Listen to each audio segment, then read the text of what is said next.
हवाई व प्रलोभन भरे चुनावी घोषणा पत्रों एवं वायदों आदि के बहकावे में भी अपनी पार्टी के लोगों को कतई भी नहीं आना है, जिन्हें ये पार्टियां चुनाव खत्म होने के बाद ज्यादातर अमल में नहीं लाती हैं और अब जिन पर से देश की जनता का अधिकांश विश्वास ही उठ गया है। यही खास वजह है कि हमारी पार्टी किसी भी चुनाव में अपनी पार्टी का कोई भी चुनावी घोषणा पत्र आदि जारी नहीं करती है। वैसे भी हमारी पार्टी किसी भी मामले में कहने में बहुत कम बल्कि कार्य करके दिखाने में ही ज्यादा विश्वास रखती है। और इस बात का सबसे बड़ा सबूत ये है कि उत्तर प्रदेश में 4 बार हमारी पार्टी के नेतृत्व में रही सरकार ने चुनाव में अपनी पार्टी के बिना कोई जारी किए गए चुनावी घोषणा पत्र के ही प्रदेश के आम जनहित में काफी कुछ ऐतिहासिक कार्य करके दिखाए हैं, जिनकी अब देश में अधिकांश पार्टियों की सरकारें काफी नकल भी कर रही हैं। जबकि इस मामले में हमारी पार्टी का ये कहना है कि यदि इन पार्टियों के स्थान पर केंद्र में हमें अपनी पार्टी की सरकार बनाने का मौका मिलता है तो तब फिर हमारी पार्टी की बनी सरकार केंद्र में यहाँ अब तक रही सभी विरोधी पार्टियों की सरकारों की तरह केवल हवाई व कागजी कार्य आदि नहीं करेगी, बल्कि उत्तर प्रदेश की तरह ही जमीनी हकीकत में ठोस कार्य करके दिखाएगी। और इस संदर्भ में खासकर मैं ये कहना चाहूंगी, केंद्र द्वारा देश में पिछले कुछ समय से अति गरीब परिवारों को अस्थायी तौर पर फ्री में जो थोड़ी सी खाद्य सामग्री दी जा रही है तो उससे इनका स्थायी तौर पर भला होने वाला नहीं है। और वैसे भी इनकी ये जटिल समस्या देश में हर हाथ को काम देने से ही केवल दूर हो सकती है, जिसकी तरफ हमारी पार्टी की बनी सरकार विशेष ध्यान देगी। और इस संदर्भ में मैं आप लोगों को सावधान भी करना चाहती हूँ। आप लोगों को ये मालूम है कि पिछले कुछ समय से तो केंद्र की बीजेपी की सरकार द्वारा जो गरीब लोग हैं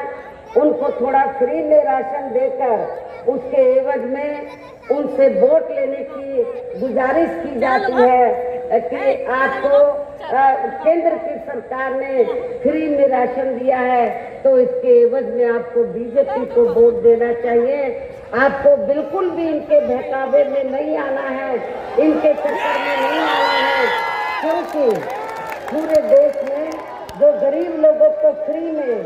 जो थोड़ा सा राशन दिया जा रहा है तो ये बीजेपी की जेब से नहीं, आरएसएस के लोगों की जेब से नहीं दिया जा रहा है, बल्कि इस देश की जनता जो टैक्स के जरिए सरकार के पास पैसा देती है उस टैक्स के पैसे से ये राशन मुफ्त में आपको दिया जा रहा है, ये किसी की जेब से नहीं। साथ ही देश में पिछले काफी वर्षों से आए दिन बढ़ रही गरीबी, बेरोजगारी व महंगाई आदि से भी जनता बहुत ज्यादा दुखी व परेशान है, जिसे भी आर्थिक नीतियों में तब्दीली करके जरूर दूर किया जाएगा। धर्म की भी आड़ में पिछले कुछ वर्षों से खासकर मुस्लिम समाज के लोगों का द्वेष की भावना से जो इनका काफी ज्यादा शोषण व उत्पीड़न आदि किया जा रहा है तो उसे भी जरूर रोका जाएगा। और ये सब हमने अपनी यूपी की रही सरकार में करके भी दिखाया है। इसके अलावा हमने यूपी में सर्व समाज में से गरीब एवं बेरोजगार लोगों को बेरोजगारी भत्ता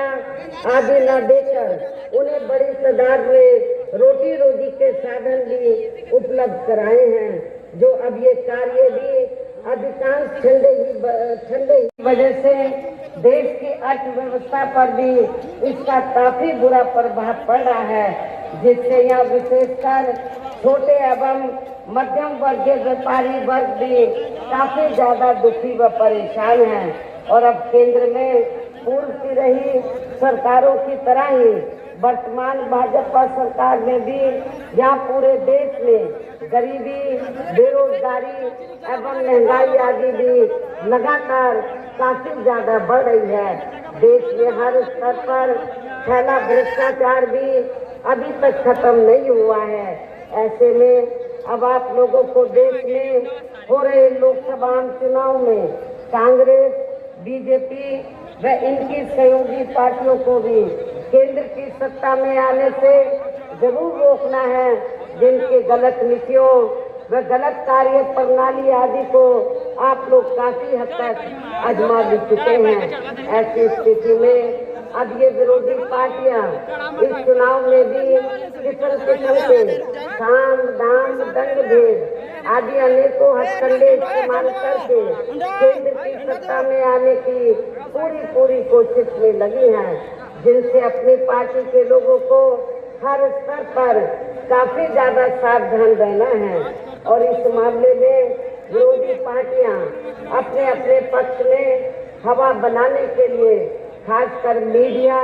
ओपिनियन पोल व सर्वे आदि का जो बड़े पैमाने पर इस्तेमाल कर रही हैं, तो उनसे भी अपनी पार्टी के लोगों को बिल्कुल भी गुमराह नहीं होना है। इसके साथ ही विरोधी पार्टियों के विभिन्न रूपों में जाति के लोगों की लंबे अरसे से ये मांग रही है कि पूर्वांचल क्षेत्र पिछड़ा हुआ है और इसको अलग से स्टेट बनाया जाए। जब केंद्र में हमारी पार्टी सत्ता में आएगी तो आपके पूर्वांचल क्षेत्र को अलग से स्टेट बनाया जाएगा, इसको अलग से राज्य का दर्जा दिया जाएगा। साथ ही यहाँ गरीबों, मजदूरों, बेरोजगारों, कर्मचारियों, किसानों, छोटे व्यापारियों एवं अन्य मेहनतकश लोगों के हितों के का भी विशेष ध्यान रखा जाएगा। सर्व समाज में से खासकर दलितों, आदिवासियों, पिछड़े वर्गों, मुस्लिम व अन्य धार्मिक अल्पसंख्यक समाज के लोगों के विकास व उत्थान के साथ साथ हर स्तर पर इनकी सुरक्षा आदि के लिए भी सख्त कदम उठाए जाएंगे। और तभी फिर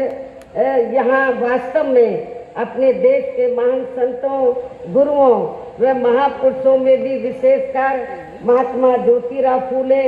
श्री छत्रपति शाहू जी महाराज, श्री नारायणा गुरु, बाबा साहब डॉक्टर भीमराव अम्बेडकर एवं मान्यवर श्री कांशीराम जी आदि का अधूरा रहा सपना जरूर साकार हो सकता है, जिनको यूपी में हमारी पार्टी की रही सरकार द्वारा हर स्तर पर पूरा आदर सम्मान दिया गया है। और इतना ही नहीं, पार्टी के लोग हो या दूसरी पार्टी के लोग हो, जो गलत किस्म के लोग हैं उनको बिल्कुल भी बर्दाश्त नहीं किया था। हमारी पार्टी की सरकार ने उनके खिलाफ सख्त से सख्त कार्रवाई की। आप लोगों को मालूम है उस समय हमारी पार्टी का एक यादव समाज से एमपी था। मेरी सरकार बनते ही उसने कानून अपने हाथ में ले लिया। मैंने ये नहीं देखा कि वो बीएसपी का एमपी है, मैंने कानून व्यवस्था देखी, अपनी जिम्मेवारी का मैंने एहसास किया और मैंने उस मेंबर पार्लियामेंट को अपने मुख्यमंत्री के बंगले में बुलाकर तो उसको मैंने जेल के हवाले कर दिया था। इसलिए मैं आप लोगों को बताना चाहती हूँ, यदि इस पार्टी मूवमेंट को आगे बढ़ाना है तो आप लोगों को अपने पढ़ाई के चक्कर में नहीं पड़ना है। हमारे संतों, गुरुओं, महापुरुषों ने जो संघर्ष किया है उसकी संघर्ष की बलि नहीं चढ़ानी है, बल्कि उनके संघर्ष को ध्यान में रखकर उनके बताए हुए रास्तों पर चलकर आप लोगों को उनकी मूवमेंट को आगे बढ़ाना है। इन्हीं खास बातों के साथ ही अब मेरा देश व आपके स्टेट के भी हित में यही कहना है कि हमारी पार्टी ने यहाँ जिनको भी लोकसभा के लिए चुनाव के मैदान में उतारा है, हमने आप लोगों को मालूम है मुस्लिम को भी हमने मौका दिया और पिछड़े वर्ग से भी हमने विभिन्न जाति के लोगों को मौका दिया है, क्योंकि हमने ये जो मऊ घोसी लोकसभा की सीट है, तो हमने यहाँ से बालकृष्ण चौहान जो पहले बीएसपी से चुनाव जीत चुके हैं, तो इनको चुनाव के मैदान में उतारा है। राजभर वोट भी काफी है, भीम राजभर को खड़ा किया और बलिया से हमने यादव समाज से बीएसपी का प्रत्याशी चुनाव के मैदान में उतारा है। हमने अकेले राजभर को ही मौका नहीं दिया है, राजभर को भी दिया है, नुनिया चौहान को भी दिया है, मुस्लिम को भी दिया है, बलिया से यादव समाज को भी दिया है और रिजर्व सीट से हमने दलित वर्ग की महिला को भी मौका दिया है। मेरी आप लोगों से पुरजोर अपील है कि बहुजन समाज पार्टी ने इन जिन लोगों को भी चुनाव के मैदान में उतारा है, जो ये लोग आपके सामने यहाँ खड़े हैं, मंच पर मौजूद हैं, तो उन्हें आपको जरूर कामयाब बनाना है, जिसके लिए यहाँ पार्टी के सभी स्तर के छोटे बड़े पदाधिकारी एवं कार्यकर्तागण आदि पूरे जी जान से लगे हैं। और अब अंत में मेरा यही कहना है कि आप लोगों को वोट पड़ने वाले दिन यहाँ बीएसपी के अपने सभी लोकसभा उम्मीदवारों को अपनी पार्टी के हाथी चुनाव चिन्ह के सामने वाले बटन को दबाकर इनको भारी वोटों के अंतर से जरूर कामयाब बनाना है, जरूर विजयी बनाना है। इस खास अपील के साथ ही अब मैं अपनी बात यही समाप्त करती हूँ। जय भीम, जय भारत।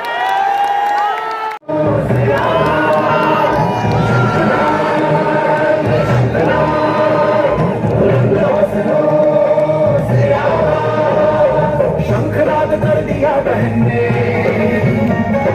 शंखनाद कर दिया बहन ने, अब न चलेगी मनमानी।